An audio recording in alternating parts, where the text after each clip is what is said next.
Tavuli News today, Public Service Bill 2025 moves forward with a focus on stronger governance and accountability, says Minister for Public Service. National Statistics Office hosts training to boost data skills and support local business growth. First PhD graduate from Baelelea-To'abaita, Dr. James Kwaimani Faiau, completes his studies in anthropology. And in sports, the FIBA Melanesian Cup 2025 wraps up over the weekend.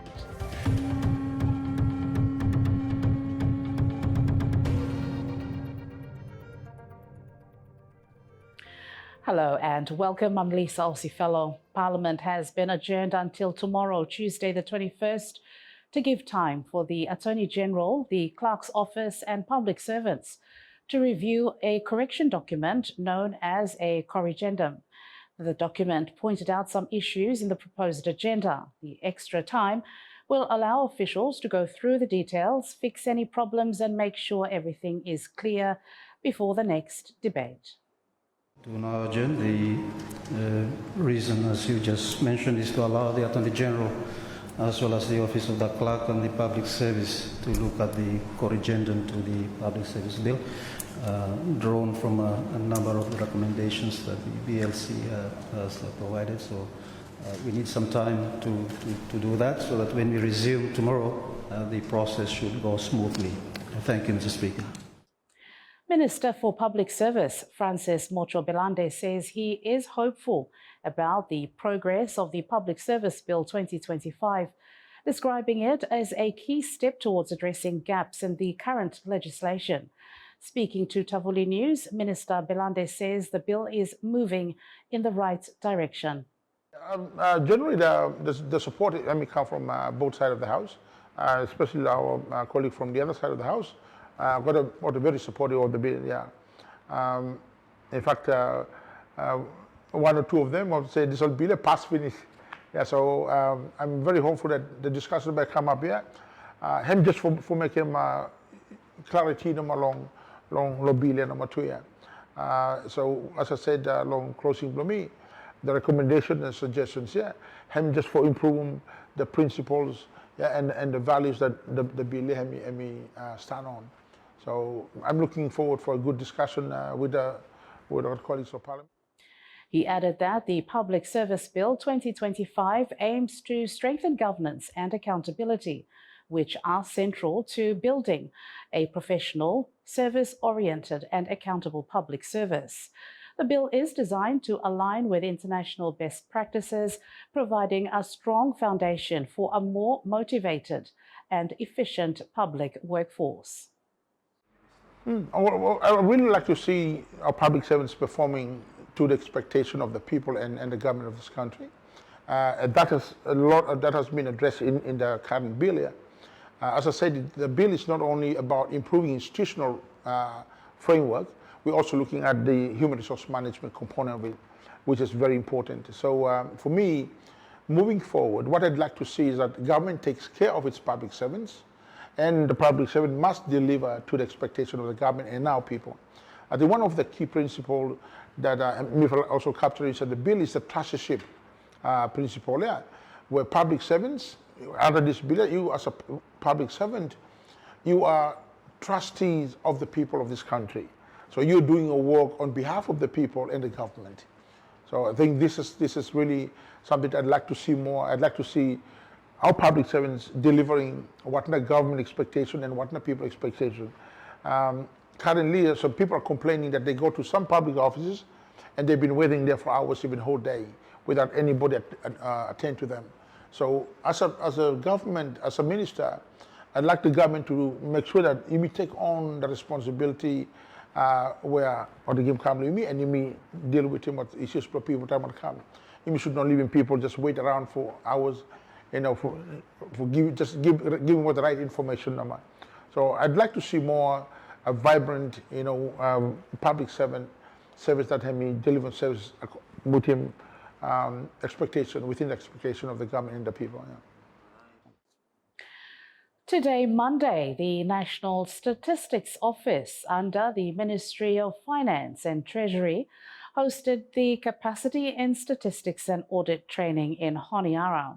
Now, the training was facilitated by World Bank and focused on promoting economic growth and empowering local businesses. The training that we are providing this week to the CINSO staff and the enumerators hired by CINSO, that is the Statistical Office of the Solomon Islands, is to prepare them to conduct on behalf of the CINSO the annual economic survey. And the annual economic survey is a survey among enterprises in which we try to measure the revenues, the costs and employment. And that information is needed to estimate GDP, to estimate the size of the economy of the Solomon Islands. The initiative is designed to equip stakeholders with the skills and tools needed to analyze data effectively and support sustainable development. Experts also highlighted key strategies to encourage entrepreneurship and build a stronger, more resilient economy. The training marks a significant step towards fostering innovation and long-term prosperity in the country. Every province, you may get different types of business.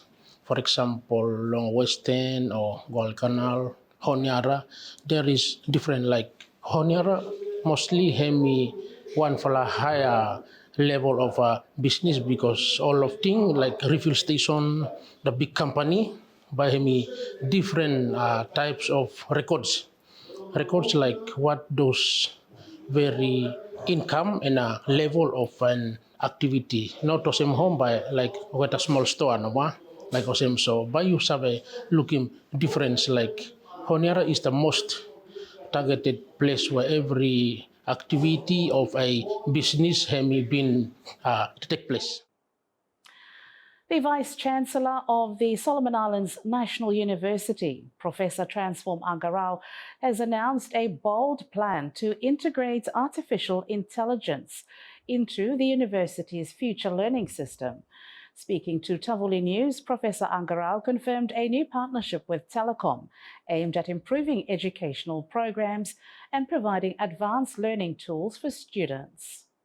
Yesterday, and this is very informal, for us to partner with Telecom because the future is in investment in technology.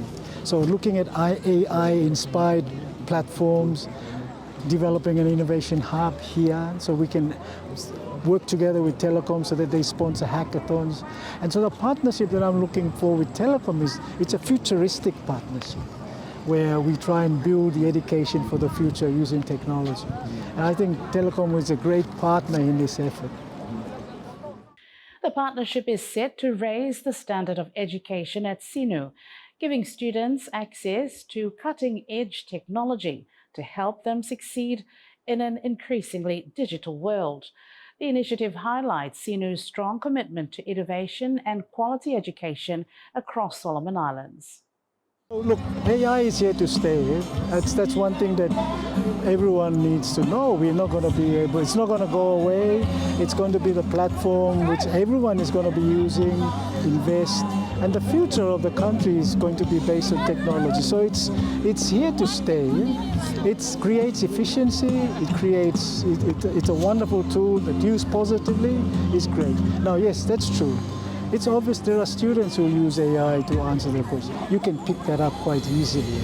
And so if you can test the students' knowledge by getting them to write a written exam, that tells you whether that student's actually learned something or it's not. So there are ways in which the university can handle to ensure that when students graduate, they're not using, they can use these platforms to aid them in their learning. But knowledge must be something that they store in their own mind, because a machine is not going to think for you. You think with your own brain. A 3-night special healing and supernatural deliverance crusade wrapped up last night, Sunday, at the Losintama Stadium in Honiara, led by Nigerian evangelist Dr. William F. Kumuyi and his African team. The event ran from Friday the 17th to Sunday, drawing hundreds under the theme Supernatural Cure and Cleansing Through Christ. The final night featured strong prayers, worship, and reported healings. Churches from different denominations came together in unity, creating a powerful atmosphere of faith across Solomon Islands. And it's wonderful to see from the beginning, faith is building and some joy is coming into some people's hearts. It's lovely to see. So just a small message that I would like to share. I feel very impressed. Some message from the book of Acts, chapter 17, from verse 23 to 31. And if I summarize this, Paul is in this city of Athens. It's a very religious city, and as I've been coming around Solomon Islands, I realize, these people, they're very religious people, and they all seem to know the basics of gospel message, and that's good. But I also sense in my spirit that, as Paul says in verse 31, there is a day of judgment coming, and God is commanding all men everywhere to repent. And I want to encourage, my message is for a fresh softness to return to the Lord in repentance. Prime Minister Jeremiah Manele, who opened the Global Crusade Leadership Summit ahead of the event, says Dr. Kumuyi's visit is a blessing and a sign of hope for the nation. Many people shared testimonies of healing and spiritual renewal. The crusade, a part of Dr. Kumuyi's global outreach with a deeper Christian life ministry, leaves behind a strong message of faith and unity. As you can hear on background, this is day 3 of the crusade. The Lord bless you tonight. This is one of the times where I believe that time when man will come and release a word for this nation, and for, as you can see, the response from people, it's there's a lot of need inside of Solomon Island, and the man of God come for just pray and share and word of God. Mostly inside of salvation, about the gospel of who Jesus Christ is and the blood of Jesus. And mostly what we've experienced was healing taking place a few nights, miracles and take place, lives of experiencing freedom and chains. We've received testimonies also during the few nights of people coming and sharing how healing and take place in life. Yes, ma'am. You got him the opportunity to seek him, God, seek him. You got him the living churches of God all over our nation, yeah, man. So you just not stay and waste him life, blue you, as a younger person, yeah, man. Live for God, run after God, seek him, and you by yourself fulfill him purpose, and you shall fulfill him destiny.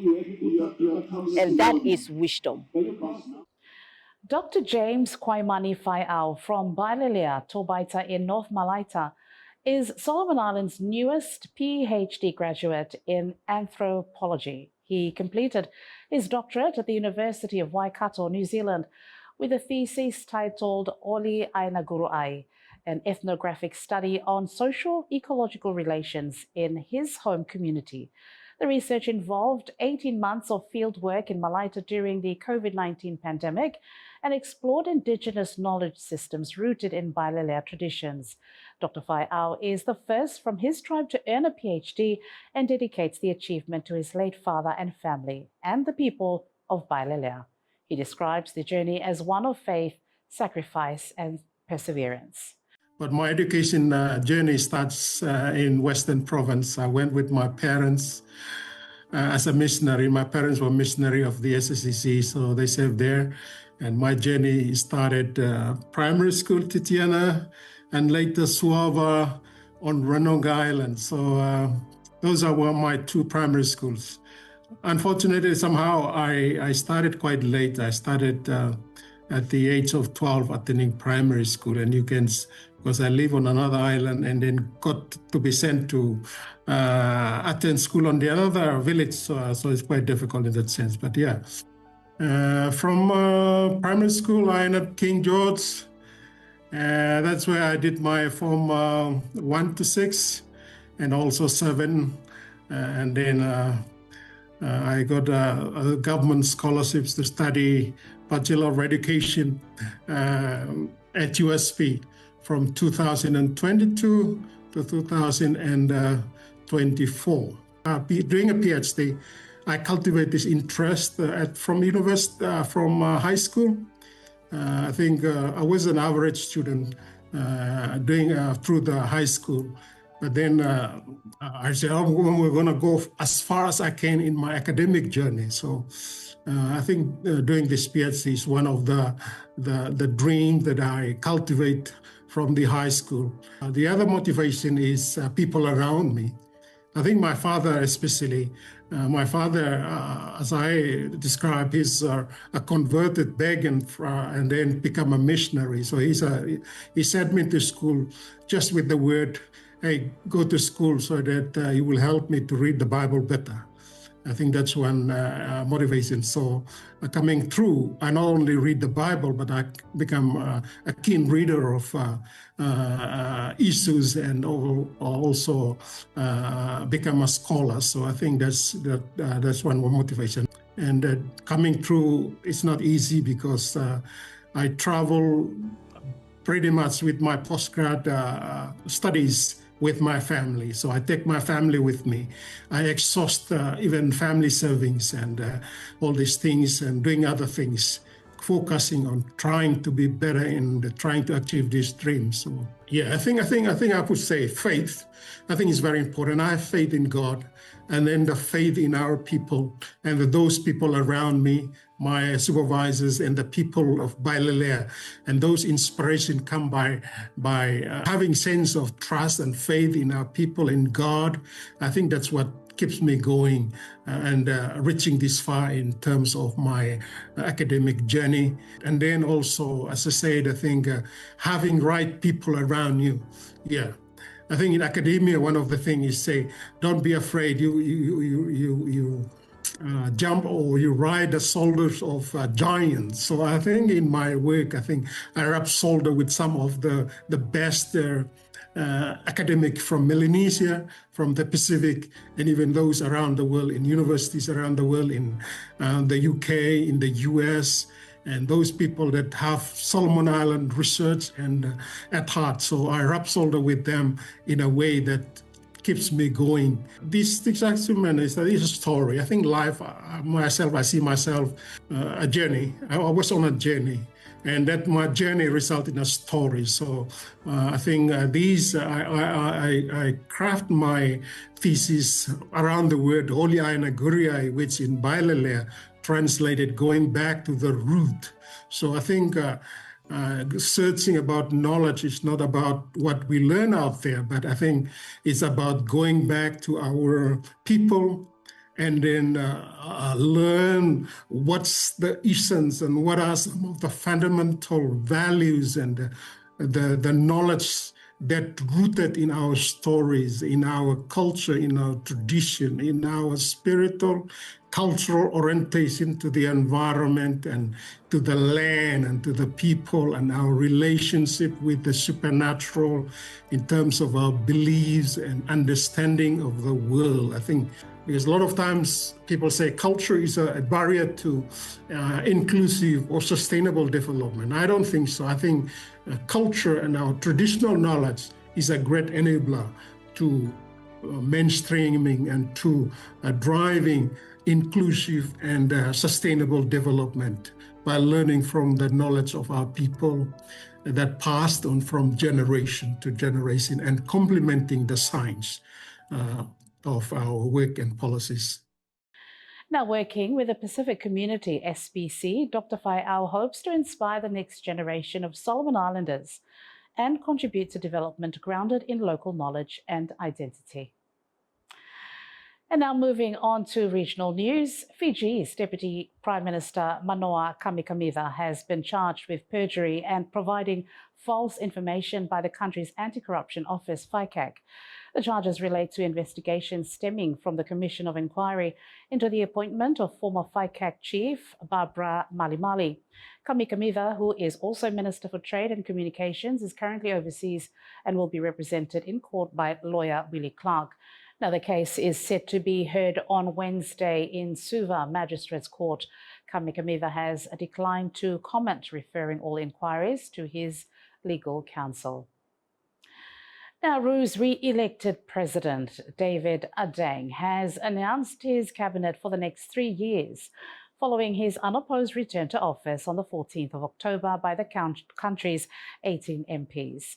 Adeng secured his seat with 837 votes amidst a 99% voter turnout. Calling the public support a sacred trust, Adeng retained key portfolios including finance, health and sustainable development. Former President has been appointed Minister assisting the President and Minister for Foreign Affairs and Trade. Charmaine Scotty, one of the two female MPs, will lead Community and Youth Affairs and Women and Social Development.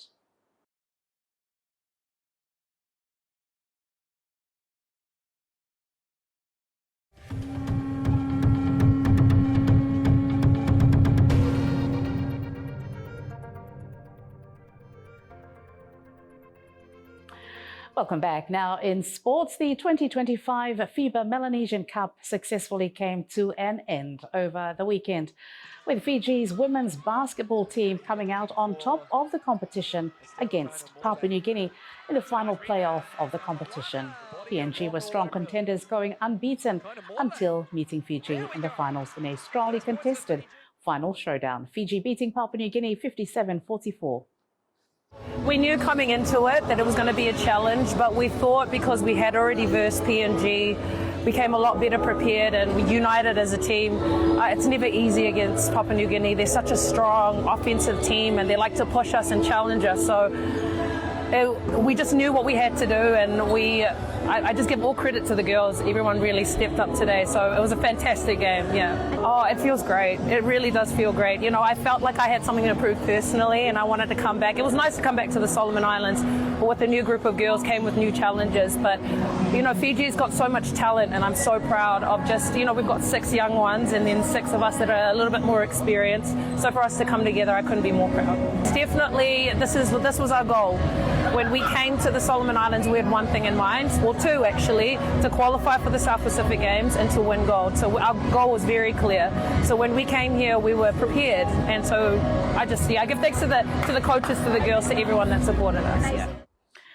In the men's category, a thrilling encounter also for Papua New Guinea and Fiji. The scoreboard sent fans and supporters of both sides on the edge of their seats.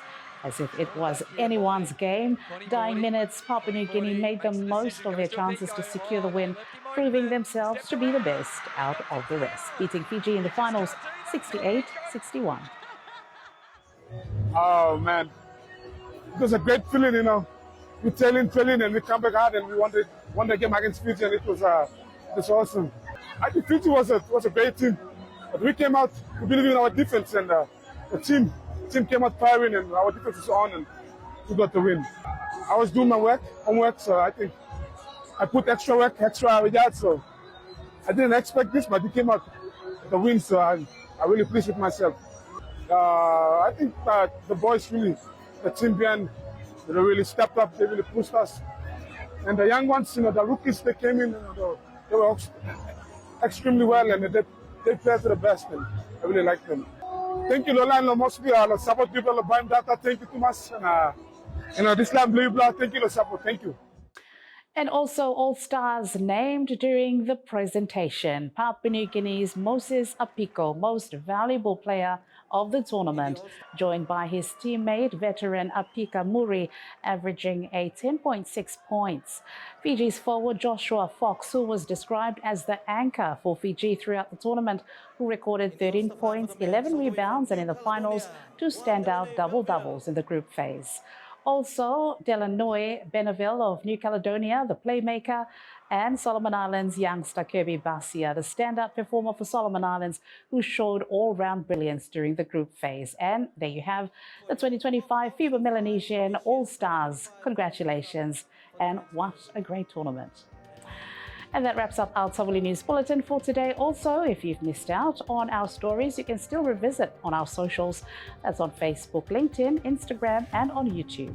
I'm Lisa Alcifello. Thanks for joining us.